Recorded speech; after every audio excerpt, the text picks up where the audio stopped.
바랍니다. 오늘 주시는 하나님의 말씀 히브리서 12장 1절에서 3절까지의 말씀입니다.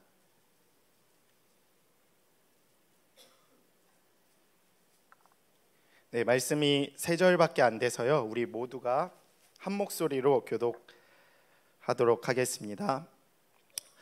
교독하겠습니다. 이러므로 우리에게 구름같이 둘러싼 허다한 증인들이 있으니 모든 무거운 것과 얽매이기 쉬운 죄를 벗어버리고 인내로써 우리 앞에 당한 경주를 하며 믿음의 주요 또 온전하게 하시는 이인 예수를 바라보자.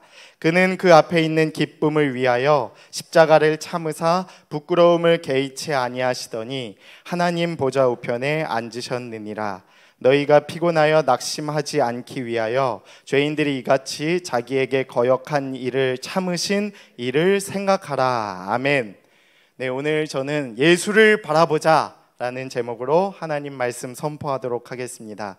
무더운 여름 가운데에도 하나님의 말씀을 사모하며 그 은혜를 누리기 위해 이 자리 가운데 나오신 여러분을 환영하고 축복합니다. 휴가들은 잘 다녀오셨나요? 다녀오신 분들도 있을 거고, 또 저와 같이 또 휴가 가실 것을 기대하며 계시는 분들도 계시리라 생각을 합니다. 저도 8월 27일부터 이제 휴가를 가는데 벌써부터 기대가 되고 행복하고 설렙니다. 그래서 이처럼 때로는 휴식과 쉼이 필요하다는 거죠. 그래서 우리의 지친 몸과 영혼을 회복시키시고 그 쉼을 통해서 더 우리의 영혼이 살아나고 또 강건하게 될 줄을 믿습니다. 무더운 여름이지만 하나님의 크신 말씀의 은혜가 오늘 밤 이 자리에 모인 여러분들 가운데에 그 마음을 냉수와 같이 시원하게 해주시기를 간절히 바랍니다. 오늘 이제 설교를 준비하면서 하나님께 기도를 했어요. 어떤 말씀을 선포해야 될까? 내가 하고 싶은 말이 아니라, 내가 가지고 있는 이 주제가 아니라 하나님께서 원하시는 것이 무엇인가? 라고 이제 기도를 드렸어요. 그래서 질문을 드렸고, 그 가운데 하나님께서 제게 이 지쳐 있는 이 성도들 가운데에 좀 예수님을 바라보고 십자가를 바라보고 그 은혜를 회복할 수 있는 말씀을 전했으면 좋겠다. 그래서 이렇게 더운 폭염 가운데서 이제 지쳐버린 우리들의 영혼이 이제 좀 시원한 말씀의 은혜로 좀 새롭게 되기를 원한다라는 마음을 주셨습니다. 그래서 우리가 잘 아는 대로 히브리서의 예수를 바라보자라는 본문의 말씀을 통해서 오늘 이제 그 본문이 주시는 하나님의 음성을 우리가 함께 나누고 또 은혜를 누리기를 간절히 바랍니다. 그래서 오늘 주시는 하나님의 말씀을 통해서 영적인 목마름과 갈망이 있는 여러분들의 삶에 냉수와 같은 시원함으로 영적 목마름이 해결되기를 간절히 바랍니다. 먼저 1절의 말씀입니다. 이러므로 우리에게 구름같이 둘러싼 허다한 증인이 있다라고 이야기를 합니다. 우리에게 구름과 같이 허다한 증인들이 있다라는 것이에요. 허다한 증인들이 무엇이냐 하면 수많은 증인들이 있다는 겁니다. 이것은 두 가지 의미를 가지고 있습니다. 히브리서 12장은 이제 11장, 우리가 잘 아는 대로 믿음의 장과 이어지기 시작합니다.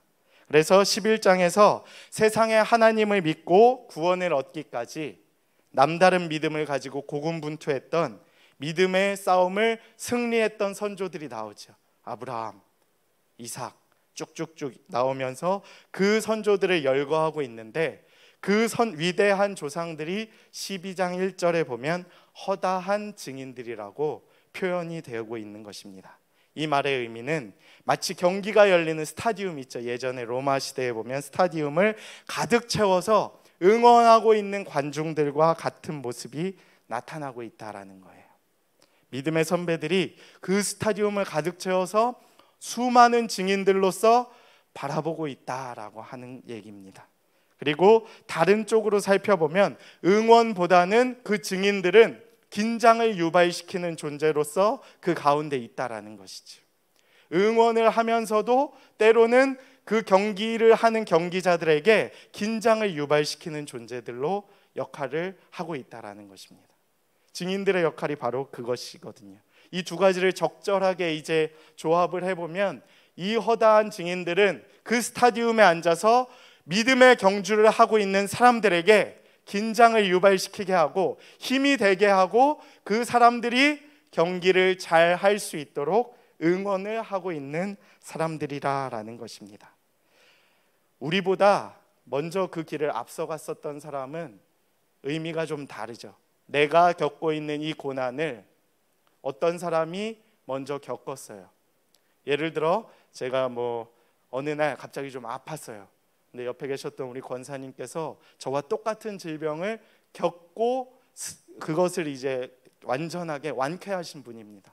근데 그분이 저한테 와서 이렇게 격려해 주시고 응원해 주시고 힘내라, 나도 해봤다, 나도 그것을 잘 이겨내봤다, 할 수 있을 것이다 하는 건 굉장히 큰 의미가 있는 것이죠. 그와 같은 상황이라는 겁니다. 먼저 걸어갔었던 그 사람들이 우리를 응원하고 있는 거예요. 얼마나 큰 힘이 되겠습니까? 우리가 같이 믿음의 길을 걸어갔었던 그 선조들이 우리를 바라보고 있고 우리를 응원하고 있다라는 것입니다. 사실 그 믿음의 선조들이 살았던 그 시대는 어쩌면 우리가 살고 있는 이 시대보다도 더 어려웠을지도 모릅니다. 혹독하고 힘들었던 시련 속에서도 그들은 인내로 믿음을 견고하게 지켰기에 승리를 가져갈 수 있었던 믿음의 선배들이었던 것입니다. 우리의 삶도 허다한 증인이었던 믿음의 선배들의 응원에 힘입어 모든 고난 가운데에서도 잘 참고 또 잘 견디고 또 그들과 같이 승리의 삶을 이렇게 거머쥘 수 있는 우리의 신앙의 삶이 되기를 간절히 바랍니다. 네, 두 번째로는 무거운 것들과 같이 얽매이기 쉬운 죄를 벗어버리라 라고 이야기를 하고 있습니다. 흔히 신앙생활을 장거리 경주에 비유를 많이 합니다. 왜냐하면 그만큼 결승점, 목표점까지 가기까지 굉장히 힘들어요, 육체적으로. 그리고 오래 걸린다라는 특징이 있습니다. 지겨운 거죠. 그 목표까지 이르기까지 수많은 일을 겪어야 우리가 목표에 다다를 수 있기 때문에 지겨운 거예요. 그리고 몸은 힘들고, 그러니까 자연스레 어떻게 하고 싶어집니까? 우리가 포기하고 싶어지죠. 좀만 힘들면 에라이 하면서 때려치고 싶어지는 그것이 바로 신앙의 경주라는 것입니다. 근데 오늘 말씀에서도 그것을 우리의 인생과 또 우리의 신앙의 생활과 똑같이 비유를 하고 있는 것입니다. 제가 고등학교 때 75kg였어요, 몸이. 그래서 100m를 13.0초에 달렸어요. 엄청 빨랐죠. 제가 여기 옆에 배재고등학교 나왔는데 운동장이 엄청 크거든요, 운동부들이 많아서. 근데 그 대각선을 가로지르는데 제가 고등학교 1학년 때 전교생 중에 제일 빨랐습니다, 기록으로는. 안 믿겨지시죠? 지금은 거의 별명이 적토마였어요. 축구도 얼굴이 그때 좀 뻘개가지고 저를 막을 사람이 없었어요. 날아다니고 막 13초 0이니까 뭐 거의 선수 다음으로는 뭐 거의 제일 빠르죠. 그때는 지금과는 비교도 안 되게 몸이 건강하고 좋았어요. 근데 지금은 어떨까요? 몸무게가 많이 늘었어요. 앞자리가 바뀌고 늘어나면서 몸이 느려지기 시작했습니다. 그리고 둔해지고 자연스럽게 느려지고 이젠 100m를 못 뛰죠. 다 뛸 수가 없죠. 한 50m, 20m 아니면 헬스장에서 이렇게 가볍게 조깅 이런 거 하는 이제 몸으로 변했는데 무거워져서 잘 못 달린다라는 거예요. 근데 여기서 무엇이라고 얘기를 하고 있습니까? 무거운 것들을 버려버리라라고 얘기하고 있죠. 모든 경주가 마찬가지라는 거예요. 한마디로 달리기를 할 때 몸이 가벼운 사람이 잘 달린다라는 거죠. 몸이 무거우면 달릴 수가 없는 거예요. 그렇기 때문에 우리의 인생의 경주에 있어서도 똑같습니다. 방해가 되는 것들, 무거운 것들, 살, 지방 다 빼버리라는 거예요. 다 벗어버리라는 거죠. 왜? 그래야 잘 달릴 수 있기 때문입니다. 그래야 잘 견딜 수 있기 때문입니다. 그래야 끝까지 달릴 수 있기 때문입니다. 사실 모든 것을 다 벗어제끼고 달려도 될까 말까 하는 게 우리의 신앙의 경주 아니겠습니까? 그만큼 어려운 건데 뭘 자꾸 그렇게 우리는 갖다 붙이려고 하는지 모르겠어요. 무슨 탁, 무슨 죄, 무슨 근심거리들, 그걸 다 안고 달리려고 하니까 못 달리는 거죠. 지치는 거죠. 무너지는 거죠. 때려치고 싶은 거죠. 교회를 버리게 되는 거죠. 마찬가지라는 것입니다. 우리가 신앙의 경주를 할 때는 그 무거운 근심들, 그 무거운 것들 모두 벗어버리셔야 합니다. 그리고 얽매이기 쉬운 죄 벗어버리십시오. 우리를 얽매이기 쉬운 죄는 무엇을 말하느냐 하면 이제 우리를 이제 함정에 빠뜨리기 쉬운 죄를 말합니다. 그래서 우리를 올감해서 넘어뜨리려고 하는 죄들, 예를 들면 교만함, 예를 들면 나태함들. 토끼가 잘 뛰다가 교만함 때문에 망했잖아요. 그리고 게으름 때문에 망하는 사람이 있듯이 우리도 그러한 죄악들 때문에 못 달릴 수 있다라는 것입니다. 그래서 경주에 있어서 중요한 두 가지가 있다면 무거운 것들을 벗어버리는 것, 그 다음에 얽매이기 쉬운 죄를 벗어버리는 것이 중요하다라는 것입니다. 여러분들의 삶 가운데 있어서 무거운 짐이 무엇이 있습니까? 내가 이 시간 가운데 가지고 온 그 쓸데없는 무거운 짐 무엇이 있습니까? 이 시간 내려놓으시기를 바랍니다. 그리고 여러분의 마음을 얽매고 있는 죄 있잖아요. 다른 사람들은 모르는, 나만 알고 있는, 하나님 앞에서 나를 나아가지 못하게 하는 그 얽매이는 죄, 함정에 빠뜨리는 죄 무엇이 있습니까? 그 죄악도 벗어버리시기를 바랍니다. 그래서 오직 경주에만 잘 집중을 해서 잘 달릴 수 있는 여러분들의 삶이 되기를 바랍니다. 그것들을 벗어버리십시오. 예수 그리스도의 이름으로 선포하시고 벗어버리시고 신앙의 경주를 끝까지 잘 하실 수 있는 몸을 만드시는 여러분들의 삶이 되기를 간절히 바랍니다. 세 번째는 믿음의 경주를 끝까지 잘해야 된다라는 것입니다. 끝까지. 근데 여기에는 중요한 것이 있어요. 필요 요소가 있습니다. 우리가 끝까지 신앙의 경주를 잘 하기 위해선 무거운 것들도 벗어버리는 게 중요하죠. 얽매인 죄를 벗어버리는 것도 중요하지만 더 크게 중요한 것이 있어요. 끝까지 잘하기 위해서는 인내가 필요하다는 것이에요. 인내. 여기서 말하는 경주란 제가 아까 말했던 경주보다 어떻게 보면 조금 더 고차원적인 경주일 수 있어요. 원어적 의미로는 싸움에 해당합니다. 사실 달리기보다는 약간 싸움에 가까워요. 힘쓰는 것, 무언가를 쟁취하기 위해서 투쟁하는 것 있죠. 투쟁. 그러니까 달리기랑은 약간 다르죠. 조금 더 이제 살벌한 그런 경기인 것입니다. 그냥 뭐 재미로 뛰는 이런 달리기 정도가 아니라, 그냥 기록 세우려고 뛰어보는 마라톤 정도가 아니라 목숨 걸고 뛰어야 될까 말까 할 정도의 투쟁적인 달리기가 여기서 말하는 경주라는 것이에요. 우리 앞에 당한 경주를 하며 그 경주가 그냥 달리기가 아니라 목숨 걸고 싸워야 할 수 있는 그러한 경주를 얘기하고 있는 것입니다. 즉 여러분들에게, 우리 성도들에게 있어서의 경주도 남아있는 상을, 그 목표물에 있는 그 상을 쟁취하기 위해서 자기 자신, 그리고 세상의 세속적인 죄, 그 다음 여러 가지 죄와 싸우는 계속적인 투쟁을 의미합니다. 사실상 그 교리적인 의미로는 성화에 가깝죠. 성화. 우리가 칭의 다음에 성화를 얻는다고 하는데, 그만큼 신앙생활은 기쁘고 재미나고 힘이 되고 위로가 되고 소망이 되지만 한편으로는 만만치 않다라는 거예요. 우리가 이것을 투쟁하고 달려가기까지는 이게 보통 일이 아니라는 거예요.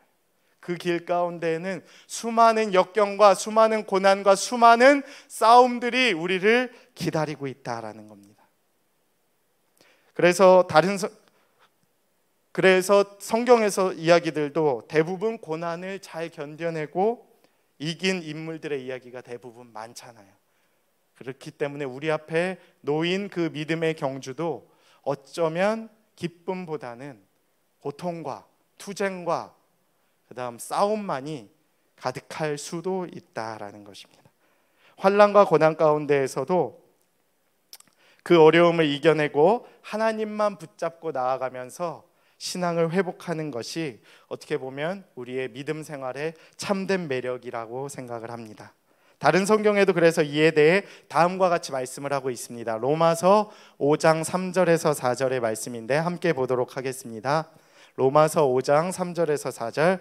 다만 이뿐 아니라 우리가 환난 중에도 즐거워하나니 이는 환난을 인내를, 인내는 연단을, 연단은 소망을 이루는 줄 알미라라는 것입니다.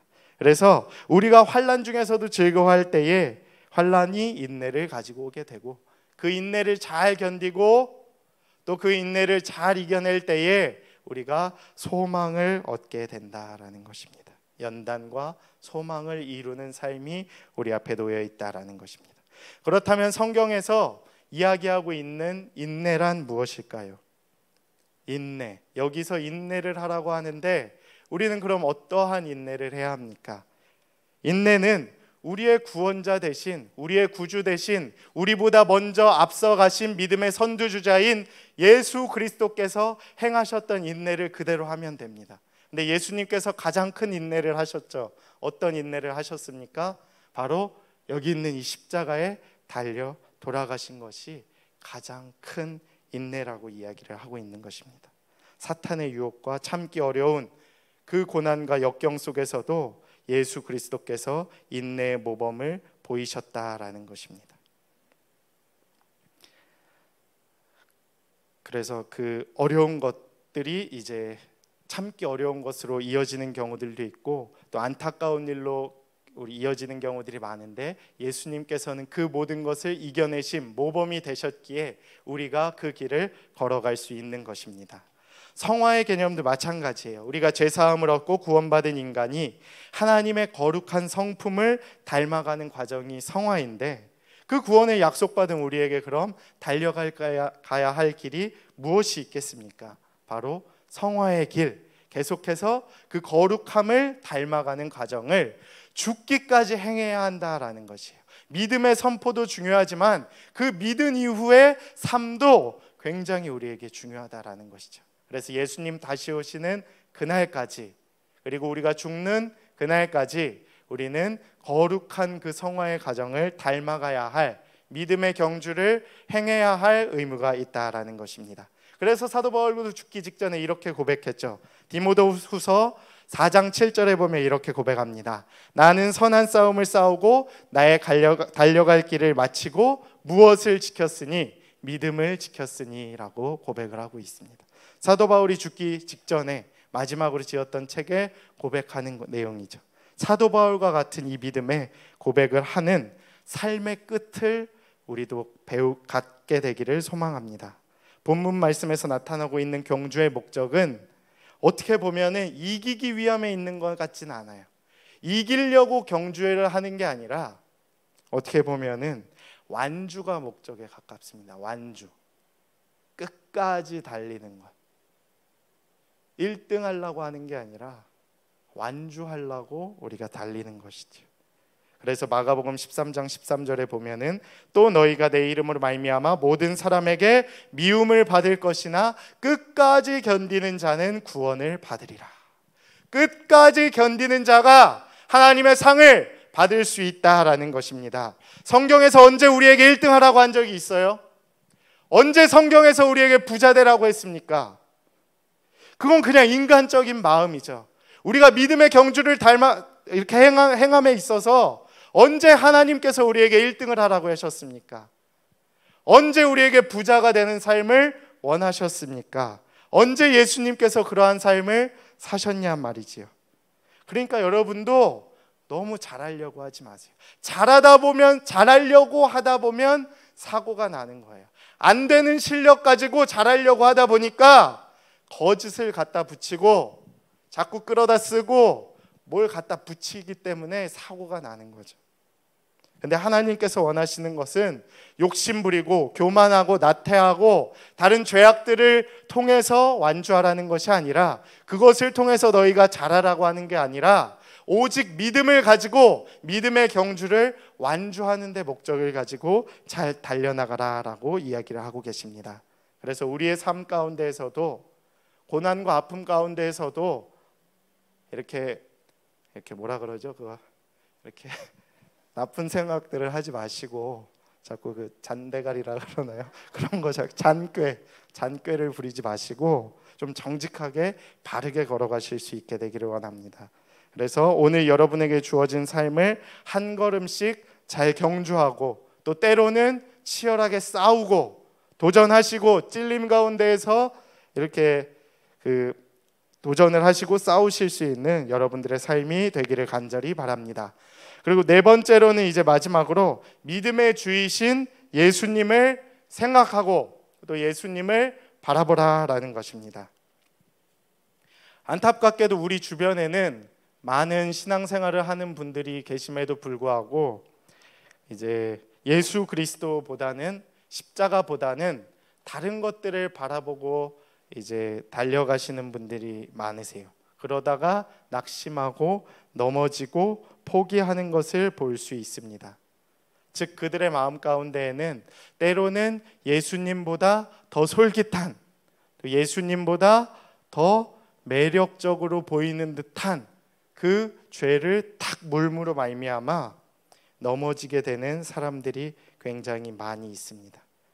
그래서 정작 믿음의 경주의 선두에서 우리를 이끌고 또 우리를 격려하시고 또 우리를 응원하고 계시는 예수님을 바라보게 되지 못하는 경우가 너무나도 많이 있다라는 것입니다. 안타깝죠. 예수님 바라보면 언젠가는 완주하게 되고 그 믿음의 끝길에는 십자가의 끝자락에서 우리를 기다리고 계시는 예수님의 상이 우리를 기다리고 있음에도 불구하고 우리는 참지 못하고 우리는 견디지 못하고 다른 죄악을 물게 되는 경우들이 많이 있다라는 것입니다. 히브리서 12장 2절이 이제 영어 성경으로 보면 이렇게 되어 있습니다. Let us fix our eyes on Jesus. 그래서 fix하라는 거예요. fix. 그러니까 고정하라라는 것이죠. 우리의 눈을 예수님께 고정하라. 예수님을 바라보라라는 거예요. 예수님만 기억하라라는 거예요. 어찌 보면 예수님만 기억하라는 걸 수도 있습니다. 24시간 동안. 누군가는 그런다고 하더라고요. 우리가 어떻게 24시간 동안 예수님만 바라냐? 너무 예수님 의존적인 우리의 자유의지는 전혀 없는 그런 거 아니냐라고 하실 수도 있지만 우리가 주체이기 때문에 예수님을 바라보는 것은 사실 필요하다라고 봐요. 어떻게 보면 24시간 동안 바라보는 것. 즉 곁눈질 하지 말라라는 것이죠. 우리가 곁눈질 할 때에 죄가 언제나 우리를 이렇게 공격하기 시작하는 것이죠. 우리가 죄에 사로잡히는 시간이 바로 곁눈질하는 시간입니다. 예수님만 바라볼 때에는 아무 일이 없는데 예수님을 24시간 바라볼 수 없다라고 생각하니까 잠깐 한눈판 사이에 사탄한테 탁 붙들려서 넘어지는 거죠. 그런 경우들이 허다하다라는 거예요. 그래서 오늘 말씀은 우리에게 분명하게 얘기하고 있습니다. 예수님을 바라보라. 예수님께 우리의 눈을, 우리의 몸과 우리의 마음과 우리의 영혼을 고정하라라는 것입니다. 다른 것을 바라보지 말고, 다른 것을 기억하지 말고, 다른 것에 한눈 팔지 말고 우리의 모든 몸과 마음과 영혼과 관심을 오직 예수님께만 두라라는 것입니다. 그러할 때 너희가 이 믿음의 경주를 잘 감당할 수 있을 것이다 라고 얘기를 하고 있습니다. 사실 믿음의 경주를 감당하는 것보다도 그것을 감당할 때에 우리를 공격하는 시련과 고난이 사실 힘든 게 굉장히 참기 힘든 거죠. 사실은 믿음의 경주를 할 때 우리를 공격하는 그 육신의 아픔, 환난, 또 여러 가지 이제 가정의 문제들, 그런 것들이 우리를 시험에 들게 할 때가 많잖아요. 그럴 때 낙심이 됩니다. 그럴 때 무너지게 됩니다. 그럴 때 사탄이 물기 쉽습니다. 근데 예수님께서는 오늘 분명하게 말씀하시고 계시죠. 믿음의 주요 온전하게 하시는 이인 예수를 바라보자. 근데 그는 그 앞에 있는 기쁨을 위하여 십자가를 참으셨다라는 겁니다. 그리고 부끄러움도 개의치 않으셨다라는 거예요. 그래서 하나님 보좌 우편에 앉으셨다라는 것입니다. 이것은 굉장한 의미가 있죠. 예수님께서 우리를 위하여 십자가로 인한 수치나 불명예 따위는 무시해버리셨다라는 거예요.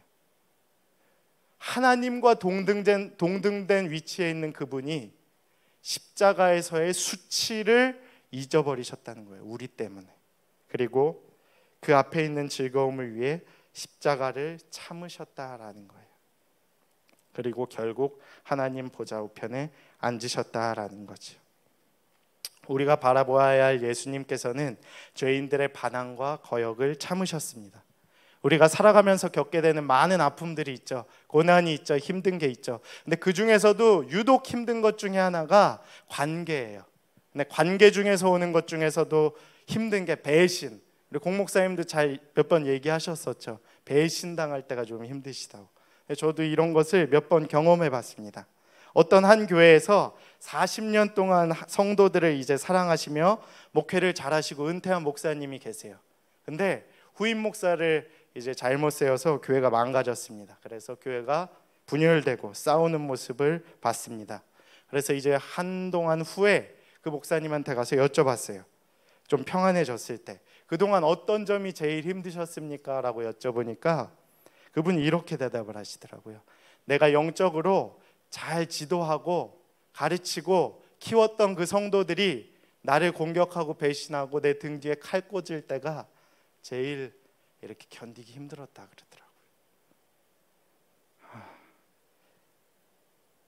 그러더라고요. 그러니까 이거죠. 뭐 겉으로는 웃고 있어요. 그래서 목사님 사랑합니다 하고 껴안으면서 등 뒤에 칼을 팍 꼽는 거죠. 이런 거랑 똑같은 겁니다. 얼마나 배신감이 이렇게 사로잡겠어요. 상처가 되겠습니까? 이분도 이랬는데 죄인들이 자기를 거역하는 것까지, 죄인 따위가 나를 거역하고 모욕하는 걸 참은 예수님은 어떠셨겠어요? 얼마나 힘드셨겠습니까? 우리는 그분을 생각하면, 그분의 은혜만 생각하면 눈물이 앞을 가려야 돼요. 그리고 우리는 십자가를 그냥 무조건 바라봐야 하는 존재들이라는 겁니다. 그분이 그런 것조차도 참으셨는데 우리가 뭐라고 무슨 십자가를 안 바라봐야 할 이유 따위를 찾고 있겠습니까? 그런 건 전혀 없다라는 것이죠. 예수님 앞에서는 우리는 그냥 십자가를 바라봐야 할 존재라는 것입니다. 십자가의 길에 있는 우리는 혼자가 아닙니다. 주님께서 먼저 그 길을 걸어가셨죠. 그렇기 때문에 우리를 이끄십니다. 그리고 우리를 위로하시고 우리를 회복시키고 또 우리를 이렇게 좋은 길로 인도하실 수 있는 분이십니다. 우리의 고통과 우리의 어려움을 다 알고 계세요. 그분도 똑같이 경험해 봤기 때문에, 그렇기 때문에 우리를 위로할 수 있으시는 겁니다. 때문에 우리의 필요와 상황에 따라서 우리에게 이길 힘과 위로의 능력, 평안, 인내도 주실 것이라는 것입니다. 마치 경주자가 완주하기를 바라며 외치는 힘찬 응원의 함성과 같이 우리를 응원하고 계시는 분이 바로 예수 그리스도시라는 거죠. 믿음의 선조들이시라는 겁니다. 이 함성을 듣고 그것을 의지하며 또 그것으로 인해 인내하며 우리의 믿음의 경주를 포기하지 마시고 위기의 상황을 극복하실 수 있는 여러분들의 삶이 되기를 바랍니다. 위기의 상황 가운데서도 낙심하지 마시고 여러분들과 한 편이 있어요. 늘 나를 이렇게 애워싸고 있는 허다한 믿음의 증인들이 우리를 응원하고 있고, 저 끝에서는 십자가에서는 예수님이 짠하고 나를 기다리고 계신다라는 겁니다. 그렇기 때문에 두려워하지 마시고 또 그것을 향해서 달려나가실 수 있는 여러분들의 삶이 되기를 바랍니다. 그래서 예수님을 생각할 때마다 또 예수 십자가를 바라볼 때마다 그냥 그 은혜 때문에 눈물이 나는 그저 우리에게 힘을 주시는 예수님을 바라보기를 원합니다. 그 완벽한 피난처와 위로가 되시는 예수님께서 우리의 삶을 이끄시고 또 우리의 고난 가운데서도 우리를 낙심시키지 않고 지치지 않고 우리에게 새 힘과 능력과 위로를 베풀어 주실 것입니다. 고린도전서 15장 58절의 말씀과 같이 내 사랑하는 형제님들, 견실하면서 흔들리지 좀 마세요. 항상 주의 일에 힘을 쓰시기를 바랍니다. 여러분들의 수고가 헛되지 않습니다. 그리고 그 길 가운데에서 예수님께서 우리를 붙잡고 우리를 도와주실 것입니다. 우리에게 인내할 수 있는 힘을 불어넣어 주실 것입니다. 그래서 그 힘 붙잡고 그 예수님 바라보면서 그 예수님 의지하면서 믿음의 경주를 완주하실 수 있는 여러분들의 삶이 되기를 간절히 소망합니다. 네, 이 시간 함께 찬양하며 나아가도록 하겠습니다. 이 시간 찬양할 때 우리